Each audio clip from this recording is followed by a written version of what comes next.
You've been mayor for how long, and talk about some of the stuff that you've gotten done. I took over as mayor in January of this year. It was a difficult time as we're trying to recover from COVID. Some of the things that we're really trying to get moving is a big renovation in Grant Park.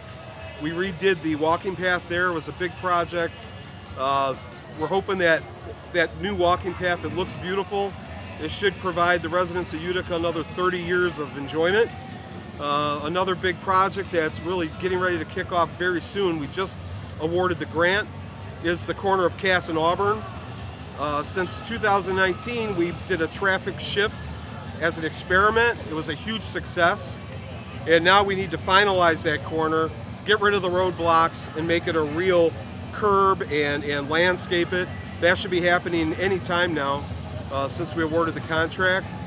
And then always making sure our budget stays under control. It's always a challenge every year. We were very fortunate this year to come in again with a balanced budget without having to touch any of our surplus. All of my department heads, all our employees have been very cooperative with us as we get onto a path of financial security. You know, here in Utica, we got the ball field, we got the dog park, you know, obviously Rick's USA Tire here and all the great businesses in downtown, but what is the identity of Utica in 2021 in your view, Gus? Once again, I think the important thing is we're a small town, small city, very tight community. Most everybody knows each other. You know, if I'm in front of my house, I can't avoid getting people honking at me and waving and shouting out their windows hi. I mean, that's what Utica is. You know, I feel very fortunate to be part of a small city where we all know each other. As you mentioned, we got the ballpark. Another kind of gem that often goes unnoticed is the Iron Bell bike path. It's so utilized, and it really does put Utica on the map. Really trying to focus on that more and find opportunities there to give residents more ways to enjoy the walking path and the Clinton River as well. What about the vacant land that sits across from Jimmy John's Field? Is there any plans to do any construction? What's the latest on that? Right now, Jimmy John's is actually working, the management at Jimmy John's is working with a couple developers to put something on that parcel. We typically call it Parcel C. They're in talks right now with a couple different developers, but I get asked about that parcel all the time. It's very desirable for developers outside of our city. Two more questions. One is the water issue. A lot of people are still upset about that. What's the latest on the high water issue? There's really nothing that can be done, is there? What we've done already is we've opened up transparency. We changed the rules in Utica. We never used to have to formally adopt water rates in public at council meetings.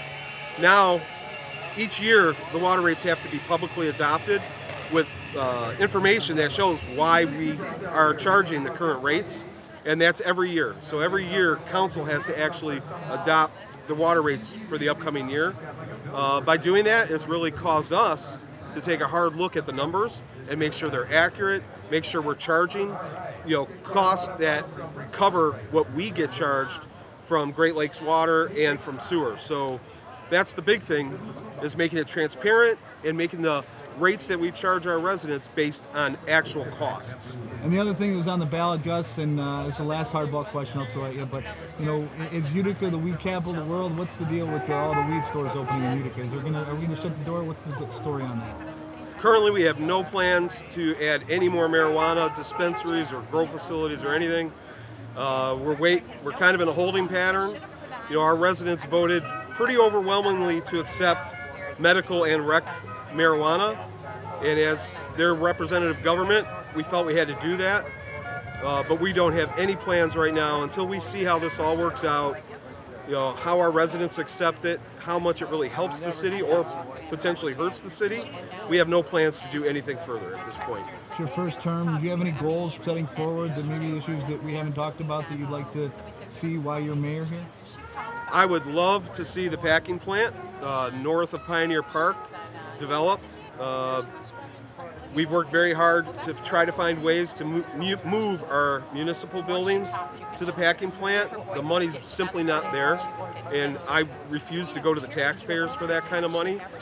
So I'm looking towards developers to either try to help us move the municipal buildings or just develop that parcel into residential spaces. Anything you want to add? I think I have a reputation of somebody who's not going to spend money we don't have, right? It's been a difficult road to be conservative, fiscally conservative, and to make sure that we spend within our means, but still provide the services that our residents deserve. And that's the job that I'm going to keep doing. What's the state of the city? State of the city is really good. As I mentioned earlier, we came in with a surplus budget again this year. We ended last fiscal year with a surplus, so it proves that our budget was realistic and accurate. And we're just going to keep working hard to stay fiscally responsible.